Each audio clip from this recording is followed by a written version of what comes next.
Mesdames et messieurs, bienvenue sur la vitrine du Sénégal, top 5 du 9 juin 2021. Abdou Faye, un des complices de Boy Djiné, s'est suicidé au commissariat central de Dakar. Abdou Faye, un des complices de Maïmouna Fall, Boy Djiné, arrêté en même temps que le fugitif à Misra, s'est suicidé hier nuit au sein du commissariat central de Dakar.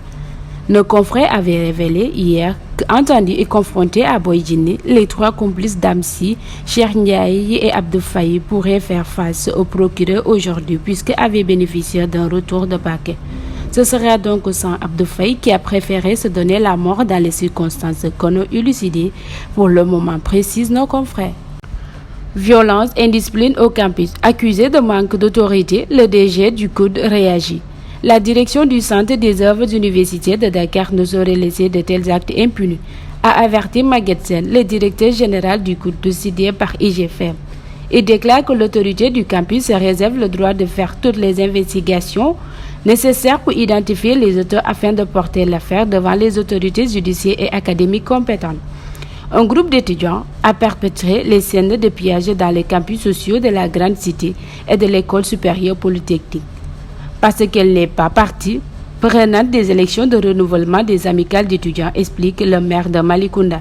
Il trouve tout simplement injuste, incompréhensible et inacceptable que son patrimoine ne COUD fasse l'objet d'attaques, de saccages et de destruction de biens, dont les étudiants sont les seuls bénéficiaires. Pour Maguette Sène, ce comportement ressemble aussi à du sabotage. Pèlerinage à la Mecque, le Sénégal n'a reçu aucune information officielle. Selon le délégué général au pèlerinage. Jusqu'à ce jour, la délégation générale au pèlerinage n'a reçu aucune information officielle concernant le Hajj 2021. Beaucoup d'informations ont circulé sur le net. Mais pour la DGP, la seule voie qui soit nette est celle qui engage l'État. Or, l'information qui l'engage est celle qui émane les institutions et passe par les canaux officiels. S'agissant des informations relatives aux préparatifs des pays de la sous-région, elles restent ce qu'elles sont, affirme le délégué général au pèlerinage qui demande aux acteurs à rester exemplaires comme nous y invite à tout moment le président de la République, son Excellence Macky Sall.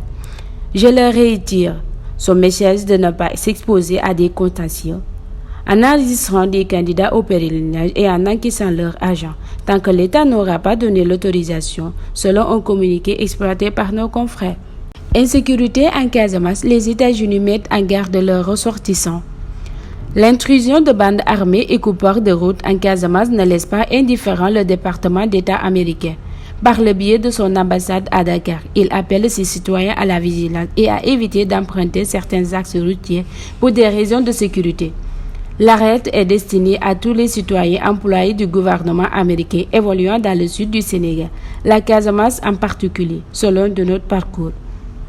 Ainsi, le gouvernement américain interdit à ses ressortissants de voyager par la route nationale 4 au sud de Ziguinchor, la route 20 entre Ziguinchor et Cap-Skirring, et leur déconseille également de rouler sans exhorter leur route non goudronnée. Dans le même document, le gouvernement américain déconseillait à ses citoyens de voyager la nuit dans la zone. Plus de 150 homosexuels sénégalais demandent l'aide de la France pour leur sauver. Selon le magazine Valeurs Actuelles, qui fait le bilan des homosexuels malmenés dernièrement au Sénégal, renseigne que ces derniers qui se sentent persécutés cherchent désormais de l'aide. Nous avons reçu ces 3 dernières semaines plus de 150 lettres de l'aide d'homosexuels persécutés au Sénégal. Un record, déclare Alexandre Marcel, président du comité Idaro France et secrétaire du réseau AOS Afrique-Occident Solidaire. À en croire le magazine français, plusieurs personnalités d'origine sénégalaise comme l'acteur français Omar Sy ont d'ailleurs été contactés pour leur venir en aide. À noter que certains jeunes se déclarent homosexuels pour pouvoir bénéficier d'une aide permettant souvent de quitter le Sénégal.